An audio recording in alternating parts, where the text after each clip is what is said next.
Holistic orchard management is a practice that mimics the niche that fruit trees have in nature in your cultivated landscape. And this can be replicated anywhere in the world that you are. First, you want to think about what is the unique environment that the tree or the shrub that you're growing, where did it come from?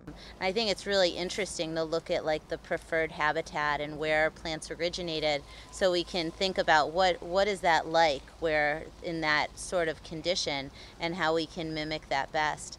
You know, both that's good for the culture of growing the plant, like what is the airflow like? Is it in a dense forest or is it in an open meadow? Or also what's the native bedrock that these plants have come from, so that we can amend our soil appropriately or give them the right pH, or whatever we need to do to be able to mimic the place that they originated for their future health.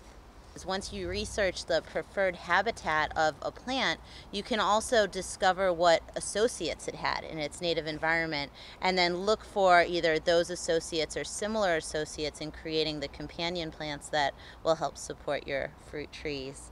At this orchard specifically, it used to be 6-foot tall blackberry canes. The entire thing was just covered in our invasive blackberry. And so we started out by using a lot of pioneer species, so early successional native plants to help kind of build soil, draw up nutrients from the ground, and then they deposit it as bioavailable nutrients onto the soil surface, so that as the rains come and the macroorganisms take it here and there, then the trees can access it better. So it's a process for sure, and it looks pretty wild right now, but it's supporting a lot of wildlife, so it's fantastic. Yeah, I love all this fireweed. It's looking really beautiful right now, and the pollinators seem to be going crazy over it. But as I look at it, I also notice how much fleshy biomass there is, so that it looks like a really great plant to chop and drop. And it was neat to hear about how it was in other areas, and then you noticed how it would move as the soil improved in those areas. Yeah, it's moving, which is really fun. And it was definitely a hard sell, I think, for some of the other stewards here and people collaborating on the design with me. But I think it's important to recognize that these early species really help build soil, and when they're no longer needed, they're not going to continue to be what some people would consider a problem, as being like, unruly, or sometimes I hear people refer to native plants as invasive, right? And that just means that they proliferate.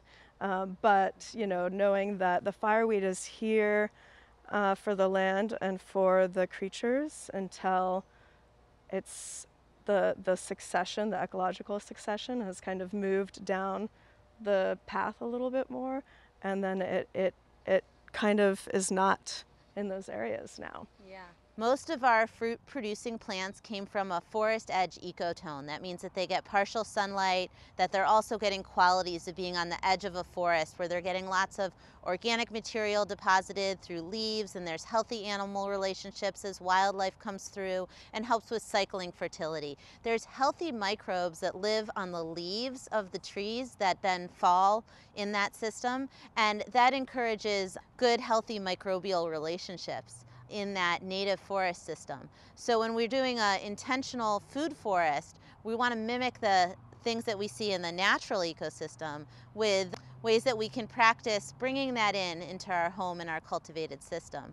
Holistic orchard management asks us to look for different ways that we can do that using biological resources to mimic the conditions in the native environment. So we do that by having like lots of woody debris to mulch the fruit trees with, to encourage healthy relationships with soil food web, and in turn, as the wood chips break down, then they enhance the water storage capacity as well as the infiltration rate and the airflow within the soil.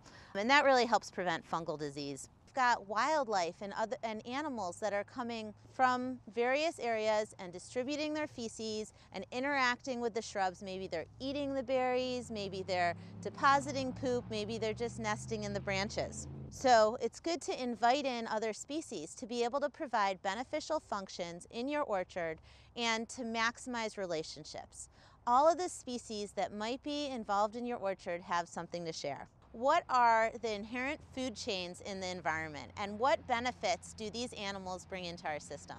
So wildlife might move through your orchard, and what is it doing? There's some cultures that have been encouraging wildlife to move through the places that they want to cultivate fruit trees so the wildlife can plant the fruit trees for them. So they go and they eat some mamey or some avocado somewhere, and then they deposit the seed. So this is a natural way that trees get planted. And sometimes the manure for the animal that's distributing the seed might be the perfect tonic to support the growth of that young fruit tree or berry bush. So we think about animals moving through your system as potential beneficial contributors of manure or maybe pest control. Maybe they are predators of other possible pests. However, your wildlife in your orchard could be the pests themselves. So then it could be good to look at different food chains to figure out what might eat the predator animal that's causing problems in your orchard. When you're looking at animals that need management, you want to look at their life cycle and what are the important intervals where you can intervene to help discourage the negative impacts they're having on your system.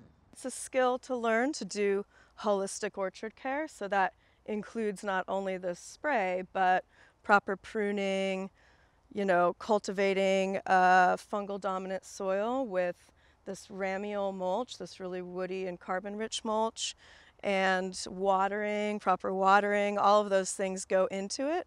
Any of the pruning pieces that are coming off and this leaf, in fact, after you do that, it's good to wash your hands.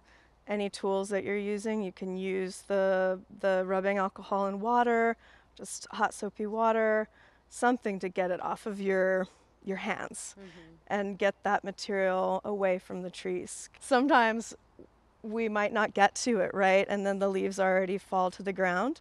So that's another time when you would do an application is in the fall. So if fruit's falling, leaves are falling, if you're not able to clean up every single little leaf that has pathogen on it, you can spray, you'll want to spray the ground in the fall to help, not only help those leaves break down, but to kind of outcompete the pathogens that maybe have slipped through the cracks. These fruit trees, these aren't wild fruit trees. These are on a rootstock with scion wood that humans have been interacting with. And so I think of it as we just need to continue to interact with them. And part of that is harvesting the fruit and using the fruit.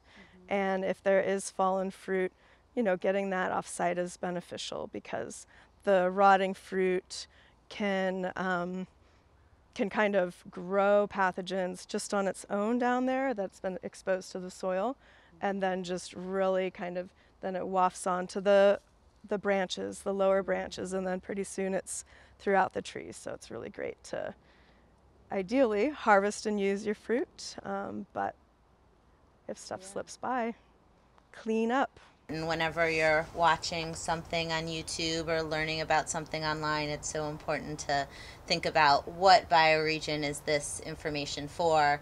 I've seen people order hundreds of fruit trees and think that they were going to clear an area where it was covered in blackberry, and there was just no way that they could do it, much less if they planted all those fruit trees.